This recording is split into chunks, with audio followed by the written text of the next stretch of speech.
Bonsoir chez vous.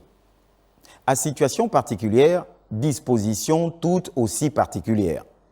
Le numéro de cet édito trouve son sens dans la lecture du vent. Un vent dont la senteur inonde le ciel politique ces dernières heures par des signes et des indices, prémices de la composition imminente du gouvernement tant attendu, le gouvernement de la Ve République. Les premiers indices, certes relevant de l'informel et du Congossa, comme on dit chez nous, font état de certaines rumeurs selon lesquelles, depuis jeudi soir, vendredi et tout le week-end écoulé, l'on a assisté à un défilé de cartons, signe évident que du rangement s'opère dans certains départements ministériels. Le DC a demandé de ranger les affaires, s'exclamait désabusée une assistante qui avait manifestement du mal à se rendre à l'évidence. Habituellement désert à une heure ou à une certaine heure, les parkings présentaient un autre visage avec 3-4 véhicules au-dessus de la normale, signe que quelque chose se tramait. S'agissant des signes et indices plus officiels, il faut dire que si le dernier conseil interministériel a pu nous apparaître comme un conseil inter de plus et sans plus, l'objet de ce tour de table, à savoir le bilan de la période de transition, est un indice indéniable.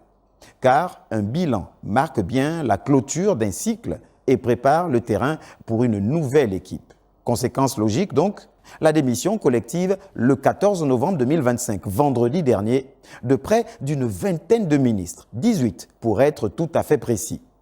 Démission, reconnaissons-le, à laquelle l'opinion avait déjà été préparée.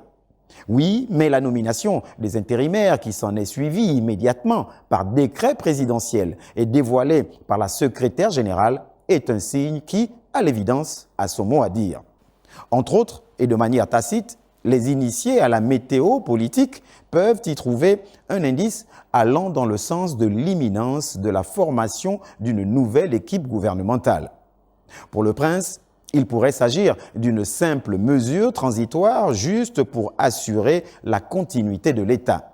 Mais il n'empêche que tous les indices convergent vers l'évidence d'une transition active vers une nouvelle équipe.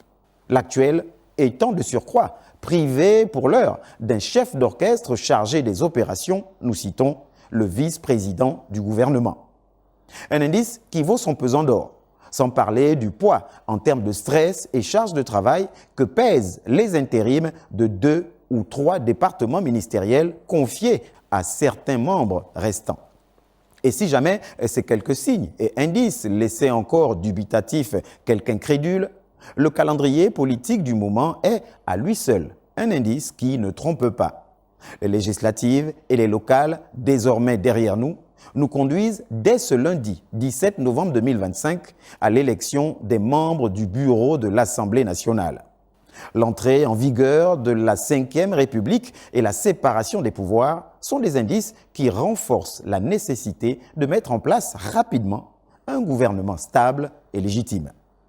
En somme, entre ceux qui ont fait leur carton tout au long du week-end, entre le contexte institutionnel et le réaménagement du calendrier des auditions, avec la démission collective et la spontanéité des intérims, sans oublier les visages de certains membres du gouvernement qui passent par l'hyper-sérénité autour de la personnalité princière, et ceux-là qui ne sont pas très sûrs et qui reflètent plutôt le « mieux je me prépare », le top chrono est déclenché. Sans nul doute que le procès qui a animé la cité ces derniers jours, au regard de ce qui a été dit, sera un baromètre témoin dans l'orientation des choix qui devront aller dans le sens du sauvetage d'une certaine intégrité de la phase inaugurale de la Ve République, avec l'envie de faire oublier les interprétations. Bonsoir chez vous.